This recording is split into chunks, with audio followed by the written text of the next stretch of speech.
बाद वापस आया हूँ मिनिस्ट्री ऑफ फॉरेन अफेयर्स। कुछ घंटों के लिए हमारा यहाँ इनिशियल ब्रीफिंग लिया गया है। There's a lot of exchange about the ceasefire, Kashmir, दहशतगर्दी और ख़ास तौर पे जो सिंधु पे हमला हुआ है, जो इंडस वाटर ट्रीटी के हवाले से। और हमारा इस किस्म के ब्रीफिंग्स तो कुछ दिन के लिए चल रहे होंगे।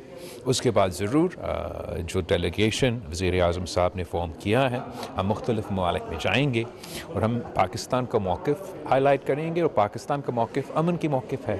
हम आज से नहीं, पहले से यही चाह रहे हैं कि इस ना सिर्फ भारत और पाकिस्तान के दरमियान, इस पूरे खित्ते में बहुत ज़रूरी है कि जो हमारे फ्लैश पॉइंट्स हैं, चाहे वो कश्मीर का बहुत पुराना एजेंडा आइटम मौजूद है, दहशतगर्दी का मसला जो पाकिस्तान सबसे ज़्यादा मुतासिर हुआ है दहशतगर्दी से, किस तरीके से ना सिर्फ हम चाहते हैं कि इस दहशतगर्दी का मुकाबला हो, दहशतगर्दी का ख़ात्मा हो हमारी अपनी मुश्किलात की वजह से, लेकिन हमने अभी देखा कि किस तरीके से दहशतगर्दी के एक वाक़या के बाद दो न्यूक्लियर आर्म ममालिक जंग पे उतर आ सकते हैं। तो हमारे लिए और ज़रूरी है कि दहशतगर्दी का मसला का ना सिर्फ हम बातचीत करें, मगर इसका ऐसे कोई हल निकालें कि हम दहशतगर्दी से इस खित्ते को पाक करें। और अगर खुदा न खास्ता आगे जाके ऐसे कोई मसला हुआ तो ऐसे ना हो कि दो जो एटॉमिक पावर रखते हैं दो ममालिक, वो उनके दरमियान एक जंग छेड़ा जाए।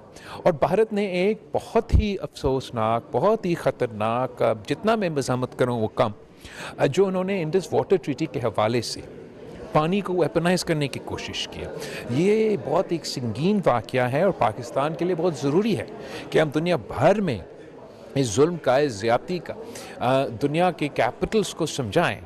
भारत एक बहुत ही कमज़ोर विकेट पे हैं जहां आप पानी को वेपनाइज़ करने की कोशिश करेंगे। हमने देखा कैसे गज़ा में, फ़लस्तीन में इज़राइल ने खाने पीने के अशिया को वेपनाइज़ किया है। पूरी दुनिया उसका मज़ाहमत कर रहा है। तो हम ये नहीं चाहेंगे कि अगेन एक दोनों न्यूक्लियर आर्म ममालिक के दरमियान, जहाँ हम 1947 से कश्मीर के इशू पे लड़ते आ रहे हैं, जहाँ हम हाल ही में दहशतगर्दी के इशू की वजह से एक दूसरे के दरमियान टेंशन्स रहे हैं, अब हम कह रहे हैं कि पानी के मसले पे आने वाले नस्लें जंग करेंगे। ये तो बहुत अफसोसनाक बात है। तो ये हमारा ब्रॉड सेट जो एजेंडा आइटम्स है, उस पे हम चाहेंगे कि हम ना सिर्फ मुख्तलिफ़ ममालिक में जो उनके हुकूमत होते हैं, पार्लियामेंटेरियंस होते हैं, उनको हम ब्रीफ करना चाहेंगे, लेकिन वहाँ के रहने वाले जो अवाम है, जो मीडिया है, जो सिविल सोसाइटी, उनको भी ब्रीफ करने चाहेंगे। इसलिए भारत और पाकिस्तान के दरमियान जब झगड़ा होता है, या एक न्यूक्लियर ममालिक और एक दूसरा न्यूक्लियर ममालिक का दरमियान ऐसे एक झगड़ा क्या जंग छेड़ा जाता है, तो उसका कॉन्सिक्वेंसेस सिर्फ भारत और